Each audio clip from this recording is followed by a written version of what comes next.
Know the difference with Annex Wealth Management. When one spouse is older than the other, retirement plans can get complicated. Amy Bremmer is a CFP and a wealth manager at Annex Wealth Management, and she's going to help us sort it out. Hey, Amy. Hi, Danny. Couples with significant differences in ages, 8 to 10 years or more, are likely to find themselves at odds when they're on the cusp of retirement decisions, and then throughout their golden years. 20% of second-time marriages are between couples 10 years apart or more.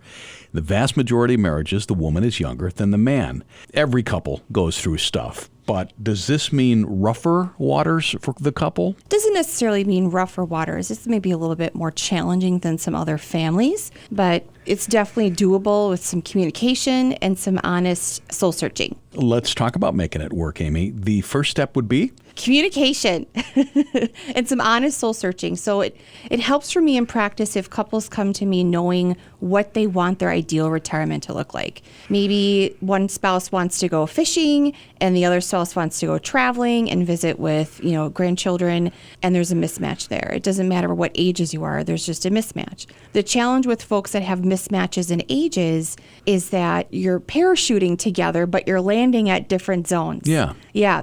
So one wants to land and go travel where the other needs to land and has 10 more years to work. And that's what creates some challenges. Retirement and financial planning for couples with significant age gaps. The next thing is to save more, and we all should, but why these couples? These couples have an extra challenge in that the life expectancy for each person is different, and there's this age gap in the middle. So earlier you said that traditionally in these marriages, it's the woman who is the younger spouse. So let's just roll with that. So let's say the man is 10 years older and men have shorter life expectancies than women. And then the woman is 10 years behind him, and then she's going to have a longer life expectancy. So you need to plan for saving your nest egg for a longer period of time. So you need to save more overall than the average couple. We're with Amy Bremmer, a CFP and a wealth manager at Annex Wealth Management. Our topic is financial and retirement planning for couples with age gaps of 8 to 10 years or more. Next thing to plan for is? Distributions. How is that money going to come out of your nest egg in retirement to fund your lifestyle? And in practice, I work with the 3-bucket analogy. You have a non-qualified bucket or like a brokerage bucket. Then you have your 2 qualified buckets, which would be a traditional 401k and a Roth 401k. By having diversification in each of those buckets allows you to control your taxes in retirement, more so with a couple that has a large age group between the two of them. If you got a gap in ages, obviously somebody's going to take Social Security before the younger spouse. They're going to maybe hit full retirement age way before the younger spouse. So it's really a timing issue, isn't it? Very much of a timing issue. And by having money in all 3 of those buckets, it allows you to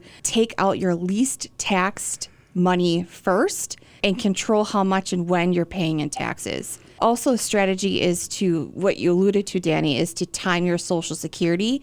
At Annex here, we help people decide when to take their Social Security so they can maximize it based on their specific example. But since we're talking on the radio today, generally it may make sense for the higher of the earning 2 spouses to delay to age 70, get that maximum Social Security benefit, and that acts sort of like as a longevity insurance. And this is the whole planning aspect, which is what we do. Correct. Right. Financial and retirement planning for couples with significant age gaps. Got to be flexible.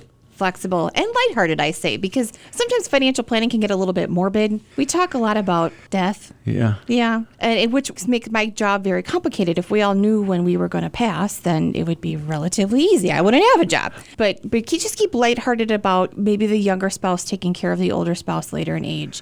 Another recommendation that we give to folks is long-term care insurance, maybe for that younger spouse, because there's not going to be someone left to take care of them if they don't have children. Not one of our clients' plans are the same because none of our clients are the same. We tailor it to your circumstances and help produce the retirement you desire. It all starts at annexwealth.com. Amy Bremmer, CFP and a wealth manager at Annex Wealth Management. Thanks for joining us. Always my pleasure, Danny.